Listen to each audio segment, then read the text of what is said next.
tassa bhagavato arahato samma sambuddhassa. Namo tassa bhagavato arahato samma sambuddhassa. Namo tassa bhagavato arahato samma sambuddhassa. Bahu saca caksi panca etang manggala mutamang. Berpengetahuan luas dan berketerampilan adalah berkah utama.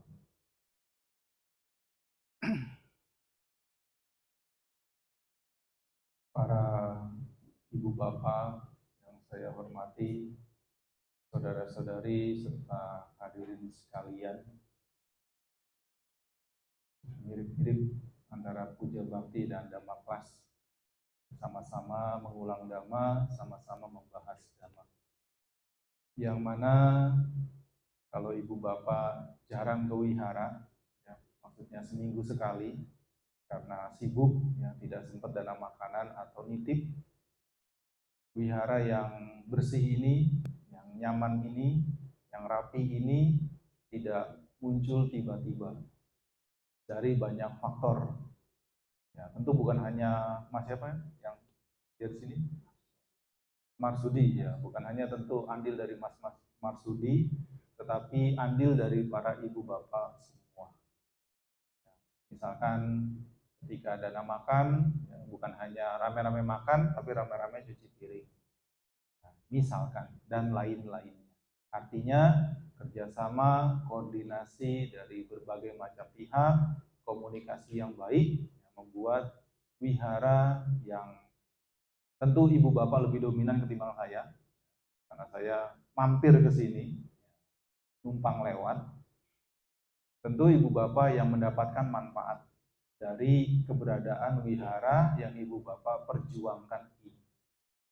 Dan apa yang ibu bapak perjuangkan ini menjadi warisan untuk generasi selanjutnya. Atau mungkin ibu bapak, saya kan nggak tahu ya sejarahnya sini ya, juga merasakan manfaat dari warisan pendahulu.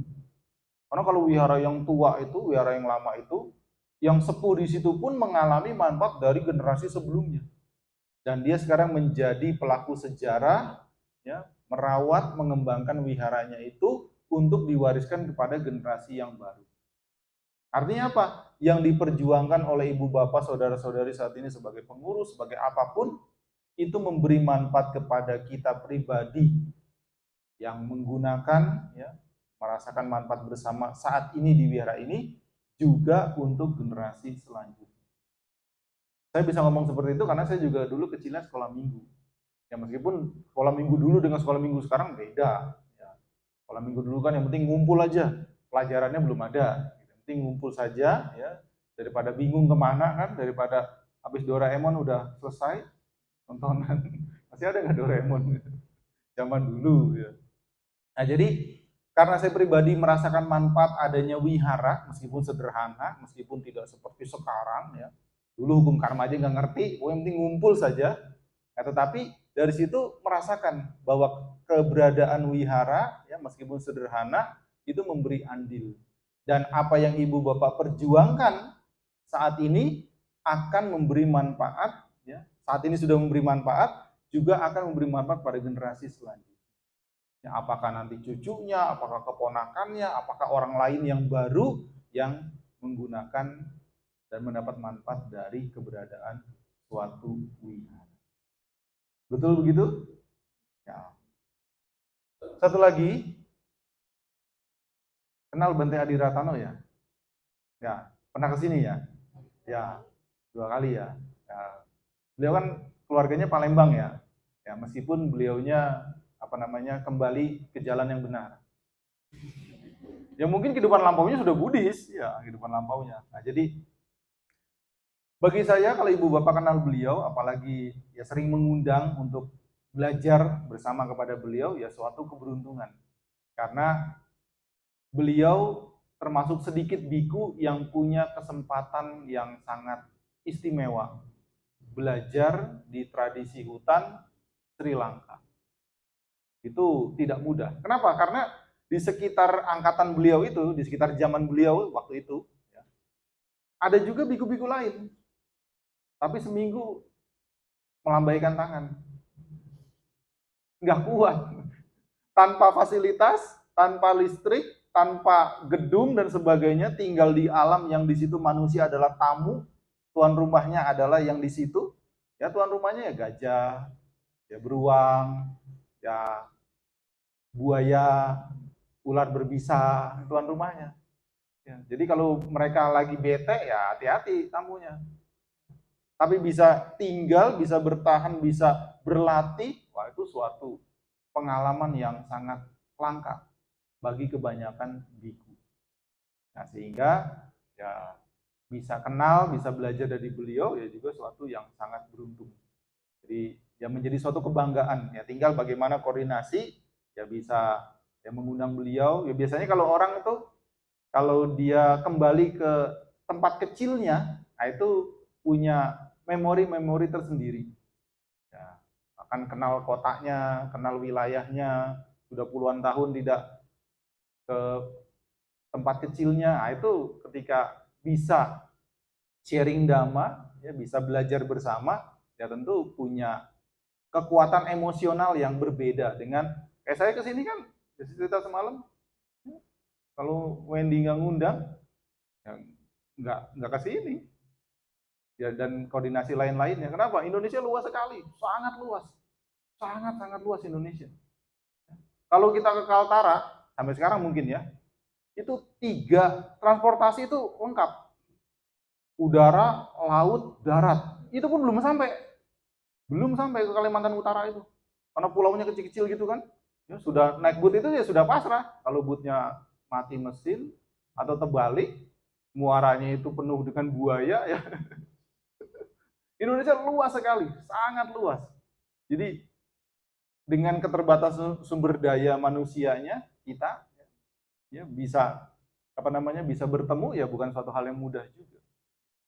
Jadi kembali lagi, apa yang ibu bapak saudara-saudari perjuangkan di wihara ini, di tempat ini, ternyata manfaatnya sangat besar dan sangat luas, bahkan sangat panjang. Kalau kita pernah mendengar di umum, nanti kita kaitkan ke Buddhis. Ini santai kan ya, nggak buru-buru ya? Iya, sayang loh, jauh-jauh ya datang cuma 30 menit. Tempat ibadah dibilang rumah kedua. Ya, tanda kutip, itu kan? Tempat ibadah rumah kedua. Tapi kalau di Buddhis beda. Wihara, ya, tempat ibadah, wihara atau apapun istilahnya di Buddhis, bukan rumah kedua, tapi rumah pertama. Kenapa rumah pertama? Karena fungsi wihara dari dulu sampai sekarang, ya, kalau bisa dikelola dengan baik, kalau kondisinya mendukung, itu semua kegiatan yang positif, yang bermanfaat, yang berguna, yang sehat, yang sesuai dengan lingkungan, itu semua bisa dilakukan. Pendidikan, kebudayaan, kesehatan, ekonomi, dan lain sebagainya, ketika di-manage dengan baik, itu bisa berlangsung di wihara. Bisa. Ya salah satunya kalau arealnya luas. Kalau di negara Buddhis kan puluhan hektar, bahkan ratusan hektar. Jadi mau bikin apapun bisa. Tinggal dikelola dengan baik.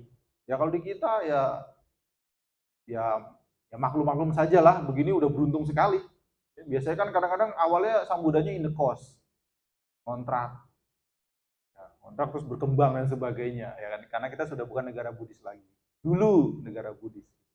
Tapi artinya, kenapa wihara itu rumah pertama? Kalau kita sederhanakan pemahamannya, karena usianya yang sangat panjang. Usianya sangat panjang. Ini kita bicara yang ideal ya, maksudnya wihara yang benar-benar luas, yang lengkap, yang semua kegiatan positif di situ ada. Ya. Berapa kali saya ke wihara tradisi Mahayana yang sangat luas, ya. Itu ada dapur umumnya, setiap hari siapapun boleh menggunakan manfaat dari dapur umum itu, mereka satu hari sedia 1000 porsi. Tiap hari, siapapun boleh makan di situ. Jadi kalau ada Oh makan gratis, oh Selasa makan gratis. Nah, itu udah biasa di tradisi Buddhis sudah biasa. Di Wira-Wira Mahayana sudah biasa. Itu hari biasa. Kalau hari raya, wah lebih-lebih lagi. Itu kualinya itu bisa muat 6 orang kalau dayung. Saking gedenya. Dan mereka volunteer. Jadi nanti volunteernya itu sudah ada sistemnya, mereka daftar. Kalau sekarang mungkin online ya, daftar, nanti datang di jamnya, mereka pakai seragam, nah mereka berbuat baik dengan waktu, dengan tenaga. Gitu. Kenapa? Karena bisa dikelola dengan baik. Apa maksudnya wihara itu rumah pertama? Karena bertahan lama.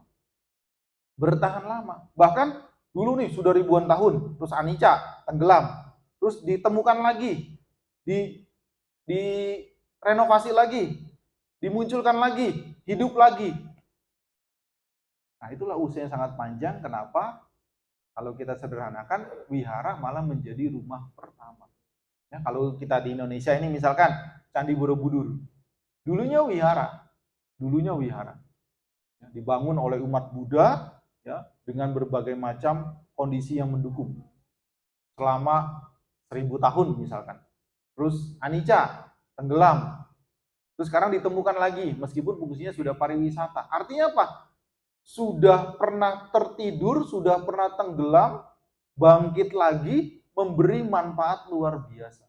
Dan uniknya, kalau kasus Borobudur, memberi manfaat kepada mereka yang bukan Buddhis. Langka loh. Jutaan orang di Borobudur itu, ya hampir, mungkin 1-2, hampir tidak ada yang Buddhis. Mendapat manfaat dari Borobudur. Kalau musim liburan, setahun kan 2 kali, tengah dan akhir. Itu hotel dari hotel yang paling murah sampai yang paling mahal penuh. Jadi Borobudur sudah menjadi kota tersendiri. Tapi uniknya hampir mereka itu tidak ada yang Buddhis. Tapi mereka mendapat manfaat dari Buddhis. Apa enggak hebat itu? Ya kan? Coba kalau yang lain, memberi manfaat bagi umatnya, biasa. Ya. Memberi manfaat bagi warga komunitasnya, ya biasa. Harusnya memang begitu kan? Tapi kita punya Borobudur, ya mungkin suatu ketika nanti kalau di manage dengan baik itu Candi Muaro Jambi, di manage dengan baik seperti Borobudur, memberi manfaat kepada yang bukan agamanya, kan luar biasa kan? Sebaliknya, hampir ya. Ya kalau saya sih punya keyakinan karena saya kan sering ke sana, melihat ke sana. Hampir umat Buddha itu tidak mendapat manfaat dari Borobudur. Tidak dapat manfaat. Padahal leluhur kita itu yang bikin. Leluhur kita Buddhis di masa lampau itu yang bikin. Loh kenapa saya bilang begitu? Loh umat Buddha sana bayar. Ibu bapak pernah ikut ITC? Atau paling nggak melihat. Itu ibu bapak nggak gratis loh.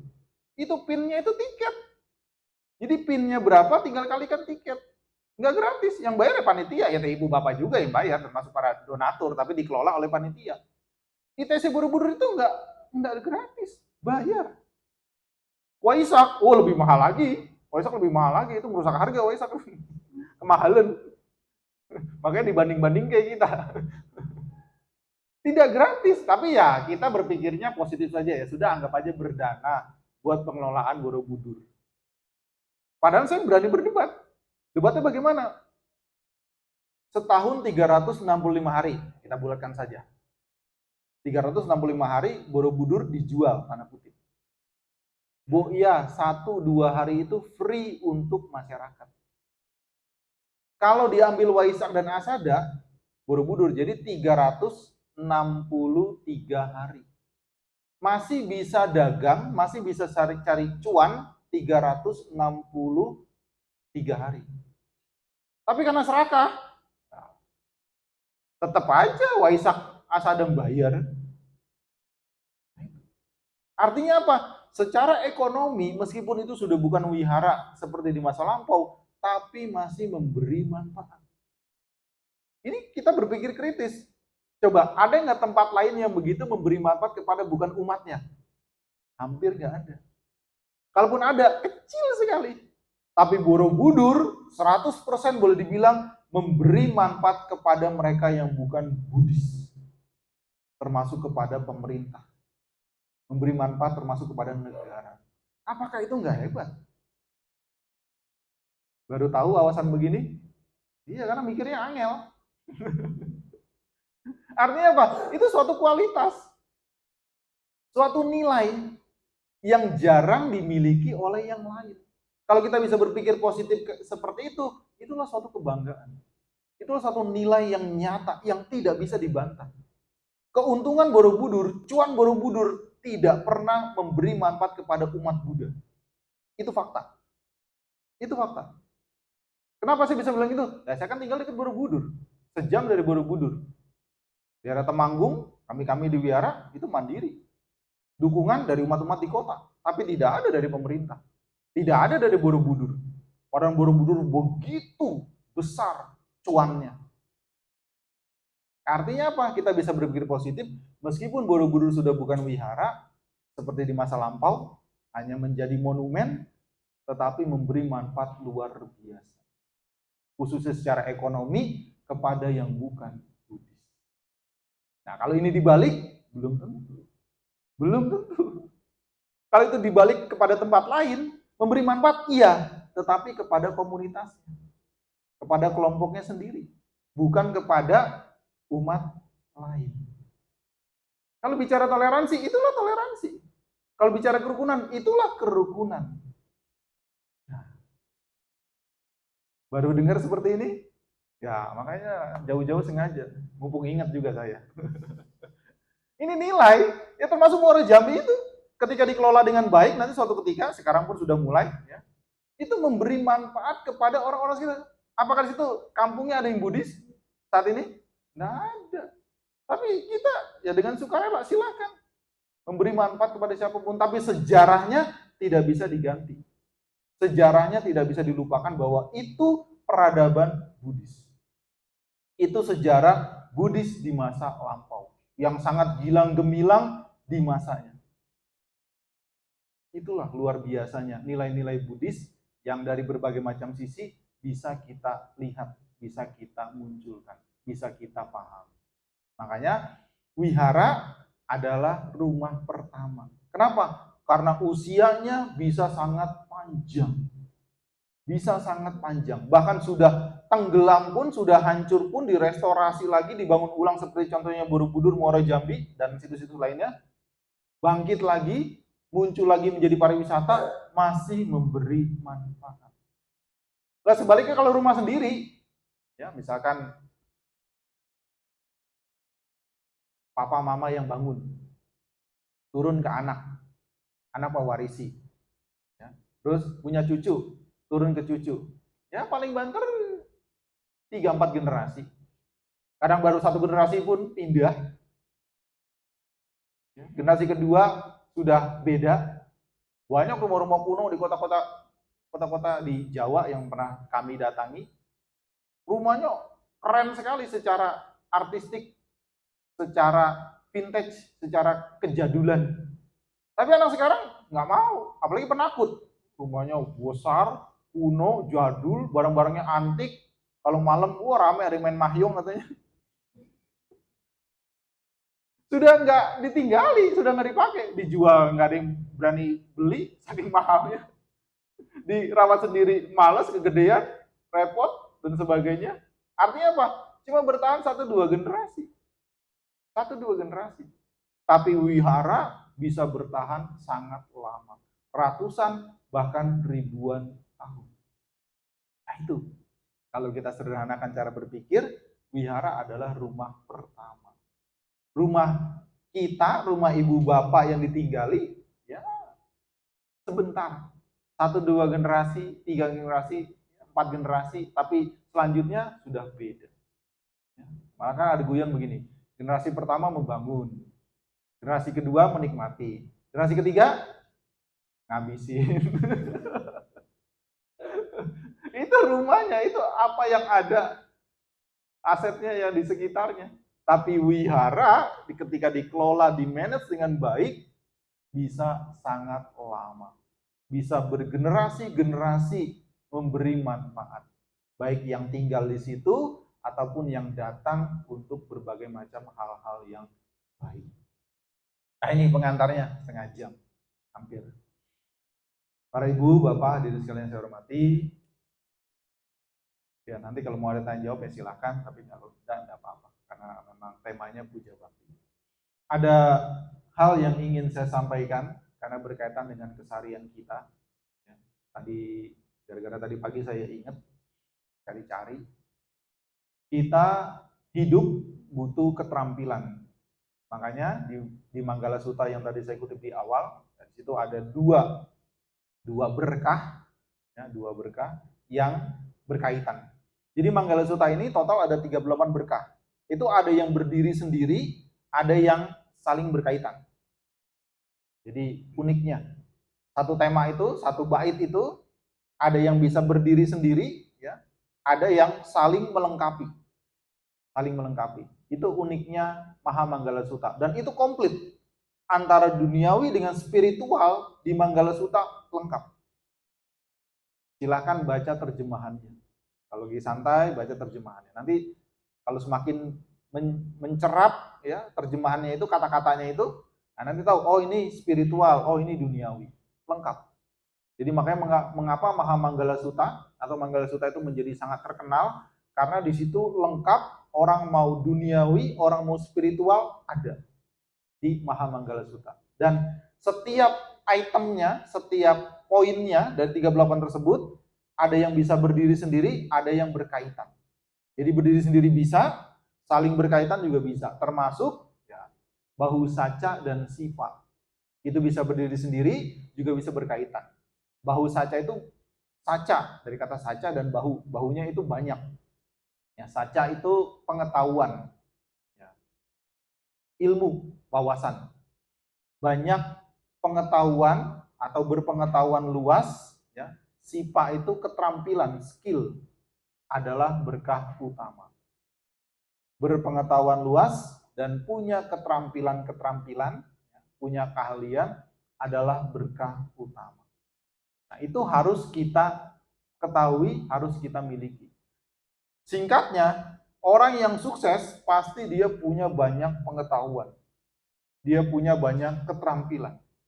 Dan ketika dibutuhkan, pengetahuan keterampilannya itu sudah menjadi tanda kutip senjata. Jadi kalau kita mau ke medan perang, ya, ini suatu analogi, kita harus punya senjata. Ke medan perang nggak punya senjata, ya mati duluan. Nah, senjata kita hidup, ya kita harus punya pengetahuan, punya keterampilan. Nah, sehingga kalau punya anak masih kecil, masih remaja, ya, punya adik, punya keponakan, punya cucu, ajarkan mereka skill dasar. Termasuk kita yang sudah berpengalaman, terus kita asah. Kenapa? Karena dunia berubah begitu cepat. Siapa yang nyangka orang tidak punya toko fisik tapi bisa jualan? Iya kan? Online, ya kan? Dulu mana ada? Kalau nggak punya toko nggak bisa jualan. Nggak bisa display gitu, nggak punya jualan. Tapi ketika zaman berubah dengan digital, tidak punya toko fisik, tapi bisa jualan. Dan orderannya itu bisa mengalahkan orang yang tokonya fisik. Artinya, orang yang tidak mengikuti perkembangan zaman itu, toko fisiknya malah kalah dengan online. Ngalami di sini? Dunia berubah. Artinya, yang sudah berpengalaman pun, sudah punya keterampilan, punya pengetahuan, juga harus mengikuti perkembangan zaman. Kenapa? Karena zaman tidak menunggu kita. Teknologi peradaban tidak menunggu kita. Ya. Kalau kita tidak mengikuti, ya kita malah akan digilas oleh zaman. Akan ditinggal oleh teknologi, oleh kecanggihan. Nah, kita harus mengikuti. Ibu bapak harus mengikuti, ya supaya tidak keteteran ketika ketinggalan zaman. Ketinggalan kereta ya masih bisa cari kereta lain. Tapi kalau ketinggalan zaman, ya ketinggalan persaingan, nah itu susah untuk mengejarnya. Ya. Kan sudah banyak dibicarakan di mana-mana. Nokia itu salah satu kasus yang unik. Di zamannya dia, hampir dari 100 orang itu 90 orang atau 99 pakai Nokia. Dia pede sekali. Tapi dia tidak mau upgrade, dia tidak mau menyesuaikan perubahan, tidak mau mengikuti perkembangan. Dia pede saja. Akhirnya apa? Ketinggalan. Ketika ngejar, tetap nggak bisa. Nah coba, sini ada yang pakai Nokia? Enggak kan? Dulu, oh iya, yang segede bakiak pun dipakai gaya itu. Tapi sekarang, meskipun ada produknya, orang hampir tidak melirik. Kenapa? Karena dia ketinggalan zaman. Dia salah strategi, salah manajemen dalam menghadapi dunia yang berubah. Nah, ini kan orang-orang tua nih, pasti dulu pernah pakai Nokia kan? Masih dipakai sekarang? Enggak. Kenapa? Karena dia salah strategi. Dia salah memahami zaman, salah mengambil keputusan. Nah, termasuk kita pun ya bisa melihat seperti itu, mempelajari fenomena yang unik seperti itu. Nah, itu. Paling tidak ada 5 hal, ada 5 skill, ada 5 hal yang bisa kita pelajari dari kehidupan kita tentang bagaimana kita harus punya pengetahuan, punya keterampilan. Yang pertama, ini stigma ya. Kita sering dikasih tahu oleh orang tua kita, oleh sesepuh kita, oleh orang-orang di rumah, termasuk guru-guru di sekolah, tidak boleh salah. Memang ada benarnya. Ada benarnya apa? Kalau kita niatkan salah, itu jangan. Ya karena memang manusia unik. Ada manusia punya tindakan diniatkan untuk salah. Itu memang keliru. Tapi selama tidak sengaja salah, ya, tidak niat salah, kemudian salah, jangan khawatir. Jangan khawatir. Dan pertanyaannya, siapa di sini nggak pernah salah? Misalkan ujian nih, 10 mata pelajaran, semuanya nilai 100. Ada? Nggak mungkin. Nggak mungkin. Langkah ini mungkin 10 mata pelajaran nih. Semuanya ujian nilainya 100. Hanya langka itu ya. 90 aja kalau udah bagus banget, apalagi kalau gurunya guru jadul. Ya. Paling banter murid nilainya 99 karena 100 punya guru.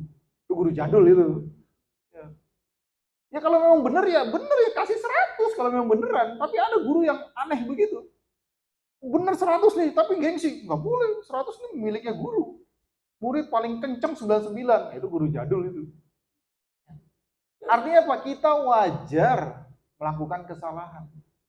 Dan kita yang sampai saat ini, ibu bapak yang sukses, yang sudah merasakan nikmatnya kesuksesan yang sudah diberi saat ini, coba ingat-ingat. Kan pasti pernah melakukan kesalahan kan?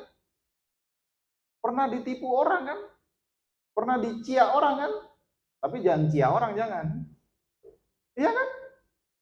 Pernah ditipu orang, pernah dicia orang, itu kan kesalahan kan? Kebodohan kita. Ya wajar. Artinya selama kita tidak niatkan untuk salah, jangan takut salah. Artinya kepada adiknya, kepada anaknya, kepada cucunya, kepada keponakannya, kamu harus berani. Kamu harus punya prinsip. Bahkan hidup ini adalah risiko. Hidup ini tidak lepas dari risiko. Kalau kita lihat dari sisi lain, hidup ini paradoks. Hidup ini paradoks. Hidup ini resiko. Contoh paradoks nih, yang paling mudah. Kenapa kita berubah? Kenapa kita lapuk? Kenapa kita sakit? Kenapa kita mati? Kalau lahir sudah kadung lahir. Kita sudah lahir nih, kenapa kita tua? Kenapa kita lapuk? Kenapa kita sakit? Kenapa kita mati? Karena itu paradoks. Paradoksnya apa? Kita kenapa lapuk, kenapa tua, kenapa sakit, kenapa mati? Karena salah satunya kita bernapas. Ketika kita bernapas, terjadi proses oksidasi.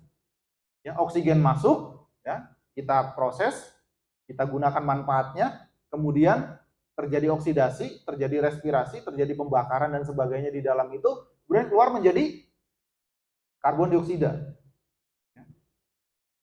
Karena kita bernapas, kita tua, kita lapuk, kita sakit, kita mati. Contoh oksidasi itu kalau ada logam, misalkan logam tembaga, logam kuningan, logam besi, ya, kena udara, jadi apa? Jadi karat. Warnanya nanti jadi hijau, jadi apa? Itu oksidasi. Nah, karena kita bernapas, ya, efek selanjutnya, efek jangka panjangnya, kita lapuk, kita sakit, kita tua, kita mati. Nah, kalau dibalik paradoksnya, kalau tidak mau tua, tidak mau lapuk, tidak mau sakit, tidak mau mati, jangan napas. Ujungnya apa? Mati-mati juga. Itu resiko hidup. Mati-mati juga. Makanya ada teknologi sironik. Sironik itu nitrogen cair. Ya, itu isunya macam-macam itu, apa namanya? Konspirasi macam-macam. Ya, termasuk katanya ceritanya Michael Jackson itu saking dia kerennya, saking dia hebatnya, itu tidak dimakamkan. Disironik. Ya, isunya. Kenapa? Karena nanti dihitung-hitung, nanti di masa mendatang teknologi sudah mendukung, nanti dihidupin lagi. Jadi dimasukkan dalam nitrogen cair. Kalau donaturnya, kalau para apa itu namanya ya, ya kelinci percobaannya sudah banyak. Orang yang cancer sudah tidak tertolong, dia sudah bikin wasiat, kalau saya mati badan saya didonorkan buat percobaan sironik. Itu kalau itu fakta, ya, kalau itu fakta. Ya, karena hitungan di atas kertas, nanti teknologi mendukung, ya, dihidupkan kembali dari secara sainsnya. Ya. Terus nanti memori gimana? Gampang, tinggal colok flash disk. Apa sih nggak bisa sekarang? Teorinya, tapi prakteknya ya sulit masih. Tapi teori dan kertasnya begitu. Ya, gitu. Ya, sama kan seperti apa bisa manusia terbang ya? Ya kan? Dulu gitu kan? Oh belajar begini, pakai layangan apa dan sebagainya. Sekarang naik pesawat coba. Bukan hanya antar pulau, antar negara, antar benua, sudah ke ruang angkasa. Tapi ruang angkasa nggak usah.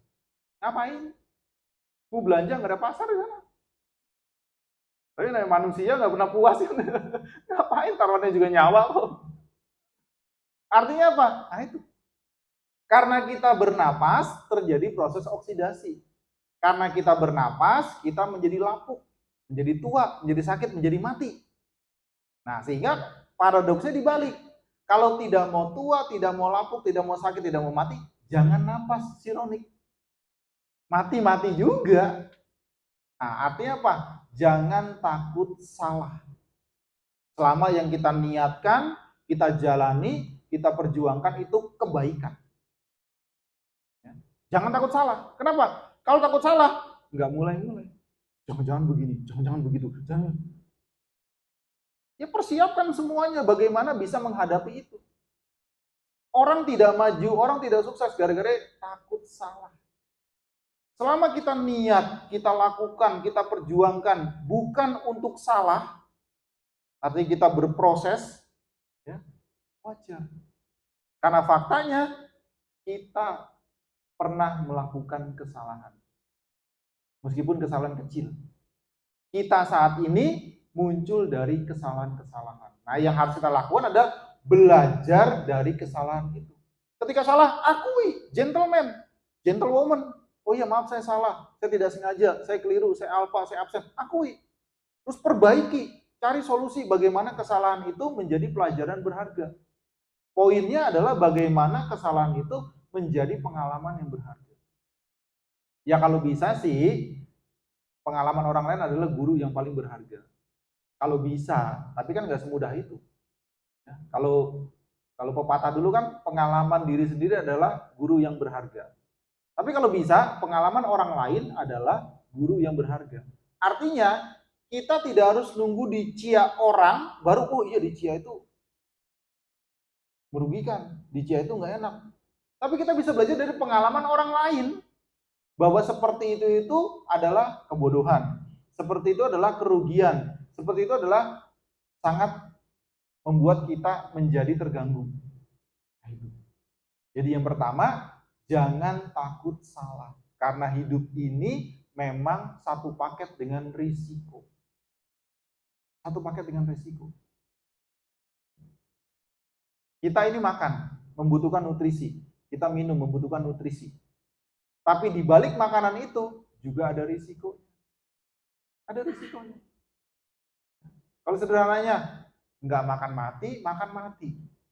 Pilih mana? Ya pilih makan lah. Kenapa? Ya mati-mati juga. Tapi matinya lebih lama ketimbang tidak makan sama sekali, tidak minum sama sekali. Loh kok kenapa makan bisa mati? Nah ya masuk ke kita kan nggak bisa kita sepenuhnya murni gitu. Tanam sendiri pun, yang lain-lainnya. Udara di kota, polusinya.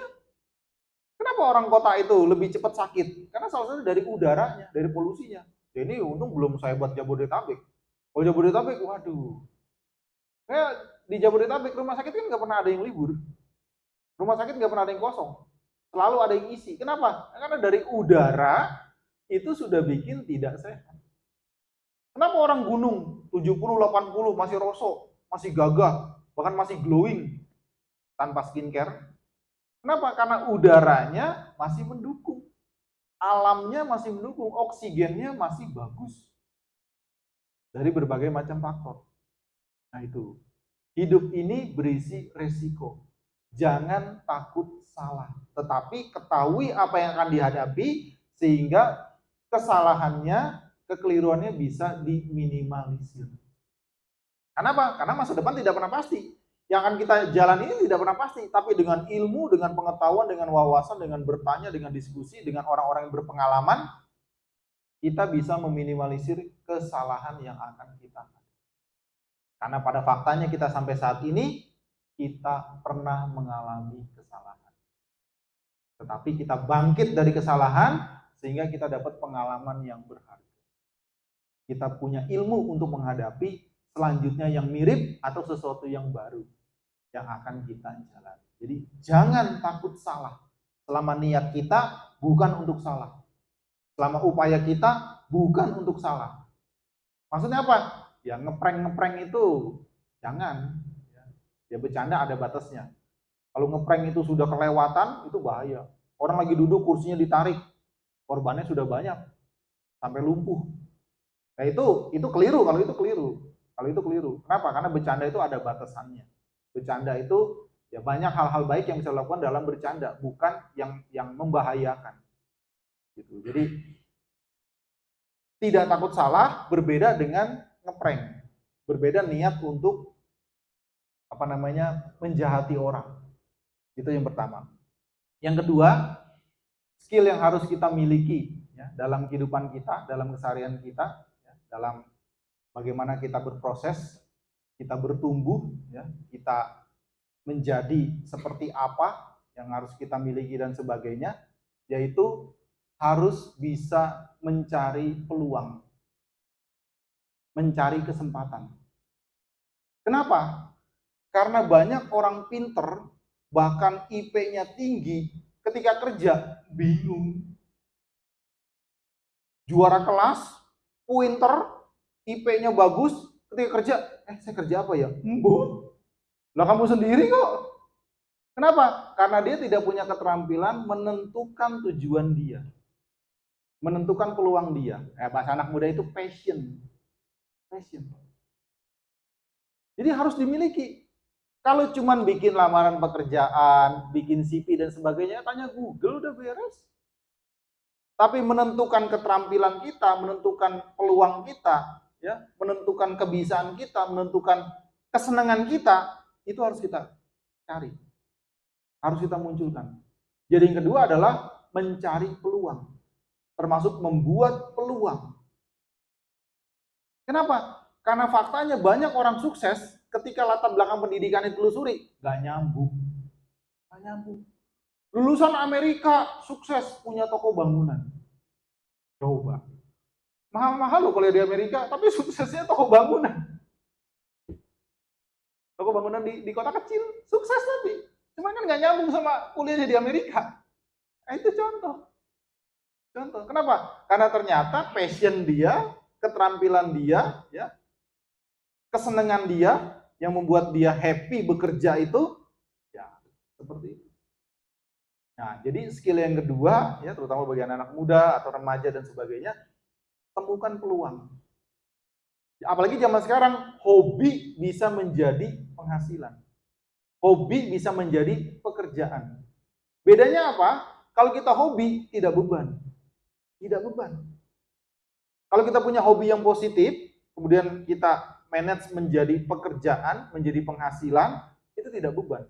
Bahkan lebih dari jam kerja pun, happy aja. Tapi kalau kita menjadi budak korporat, pas misalkan 17.00, wih, ngilang langsung. Kenapa bukan passion kita? Pokoknya udah jamnya bodo amat, bos mau ngapain, udah jamnya udah pulang. lembur, nggak mau saya, mau istirahat. Kenapa? Karena ternyata itu bukan passion kita.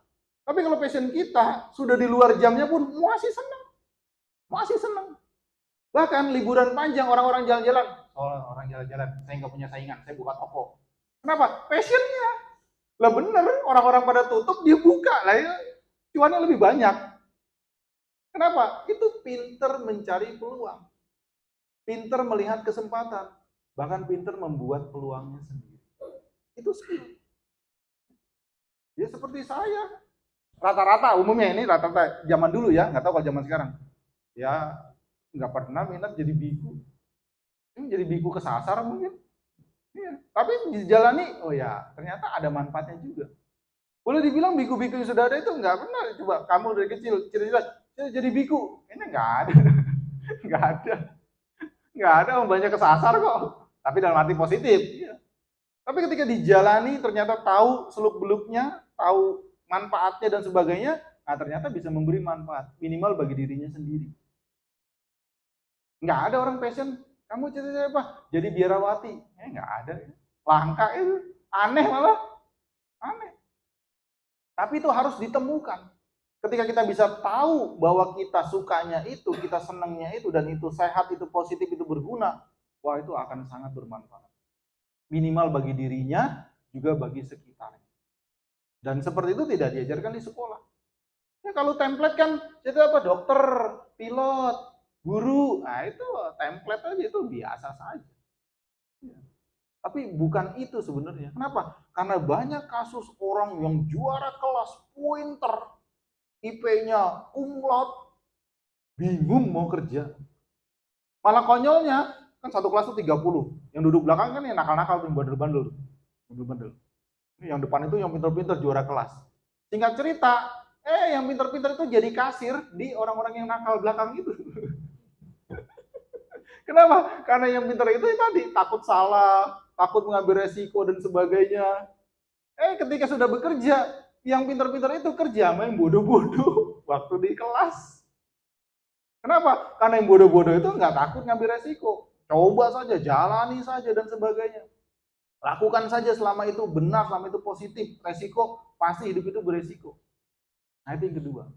Harus bisa tahu peluang, harus bisa menemukan peluang, harus bisa membuat kesempatan. Kenapa? Karena yang tahu dirinya adalah dirinya sendiri. Selama itu sehat, positif, baik, lakukan. Dan bahkan banyak sekali zaman sekarang pekerjaan yang zaman dulu itu enggak ada. Enggak ada. Nah, sekarang nih kalau mau anak-anak muda mau mencari pekerjaan ya tanpa harus ngantor, yaitu dengan digital. Dengan digital. Ya, sekarang apalagi sudah mau ada EA. Ya sudah mau marak nih dengan berbagai macam penerapan artificial intelligence. Coba, saya belum berapa hari lalu dapat kiriman dari teman ya, ada gambar EA. Ya, sang Buddha diajak selfie begini. Penistaan. Tapi ya sudahlah, di Buddhis santai. Iya, sang Buddha senyum nyengir begini. Ada orang selfie. Ya itu EA. Nggak bisa dihindari, nggak bisa dihindari. Kenapa? Karena dunia akan menuntun bagaimana mayoritas, bagaimana umumnya orang menggunakan. Nah, kita yang harus menemukan itu. Skill yang ketiga, karena kita, terutama ibu bapak, tidak bisa menghindari materi, tidak bisa menghindari kebendaan, pahami uang dan aset-aset lainnya. Kenapa? Karena kita, khususnya ibu bapak, tidak bisa menghindari yang namanya uang atau materi.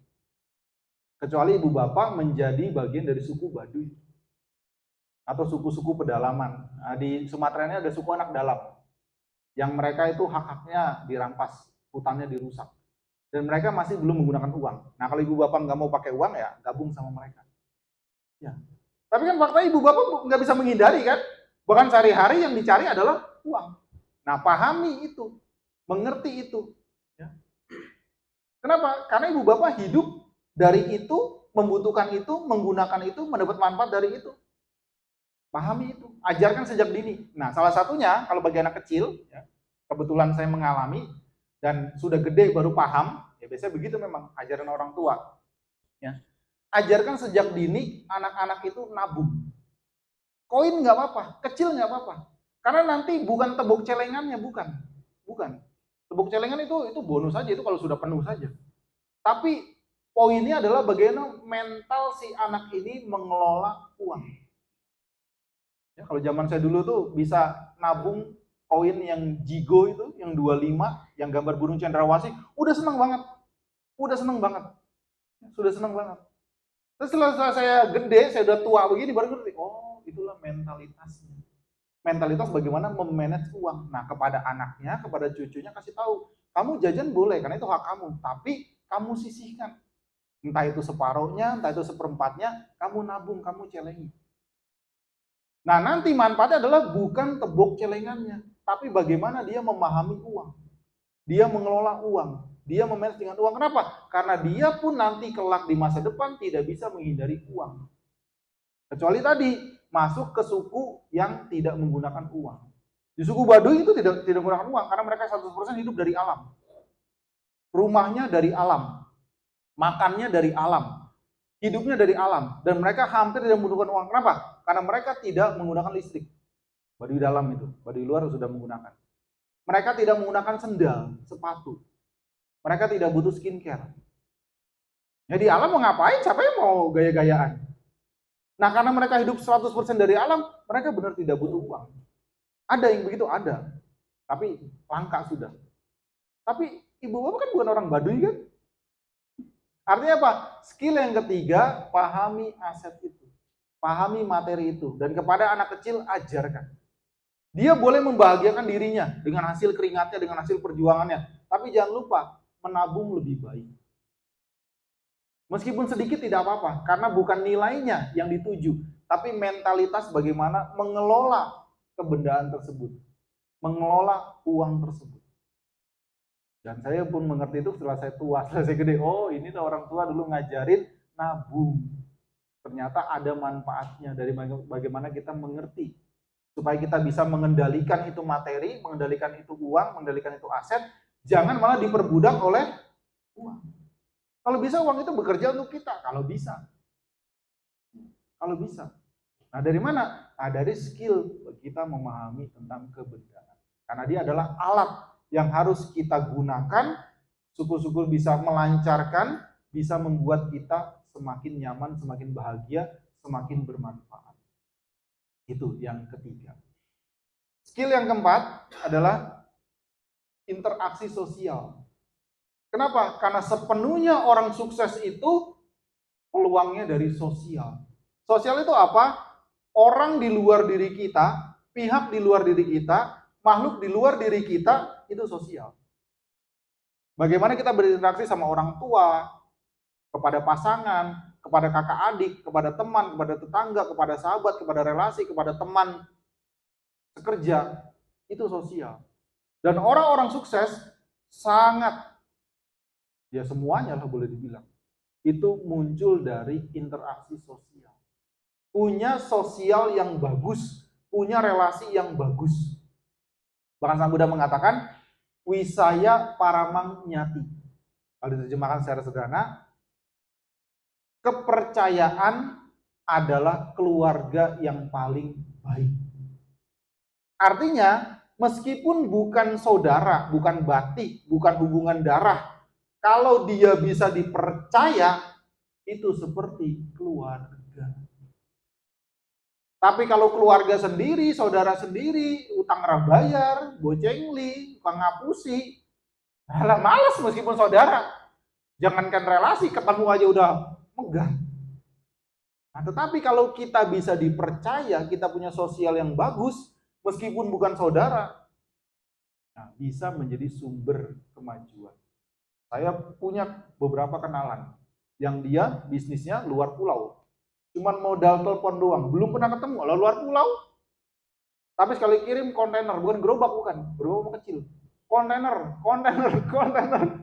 Modal telepon doang, modal kepercayaan. Ya barang masuk, bayar. Belum pernah ketemu, saya tanya, udah pernah ketemu? Belum. Sama sekali, cuman modal kepercayaan. Modal cengli, modal cincai. Itu bukti sosial yang bagus. Nah, tapi kalau kita utang bayar ya sekali doang, paling besok utang lagi. Nanti dulu. Sosialnya jelek. Tapi kalau sosialnya bagus, nah itu salah satu kunci sukses. Orang-orang berhasil, orang-orang sukses, dia punya sosial yang positif. Dia punya interaksi sosial yang sehat. Dia punya interaksi sosial yang bagus. Dan itu terjadi oleh siapapun. Ya, biku tidak punya sosial yang bagus, ya udah makan aja bagus. Dia tidak bisa bersosial, ya jangan salahkan lingkungan. Contoh gini, sering guyon begini, meskipun mungkin belum terjadi, tapi kita bisa membayangkan. Bante, drama kelas, bukan tugas biku. Bante, bimbing meditasi, bukan tugas biku. Bante, saudara saya sakit baca berita, bukan tugas biku. Bante, tangga saya meninggal baca berita, bukan tugas biku. Ibu bapak bisa ngomong, oh udah besok Bante gak usah makan. Dia tidak bisa bersosial dengan baik. Selama itu masih hal-hal yang positif, hal-hal yang toleran, hal-hal yang masih berkaitan dengan ya ada kebaikan-kebaikan meskipun tradisi, kan tidak apa-apa. Kecuali salah, Bante minta nomor, nah itu salah. Jangan. Perdukunan, ya, klinik, jimat, judi, apalagi Bante apa namanya? Ini Singapura berapa keluarnya Bante? Ya. Nah itu salah. Tapi kalau selama itu tradisinya masih positif, masih sehat, sosialnya masih bagus, ya itu bagian dari kemasyarakatan. Bagaimana kita hidup sosial. Jadi skill yang keempat, yang sangat berguna, yang harus dipelajari oleh semua orang adalah interaksi sosial yang bagus.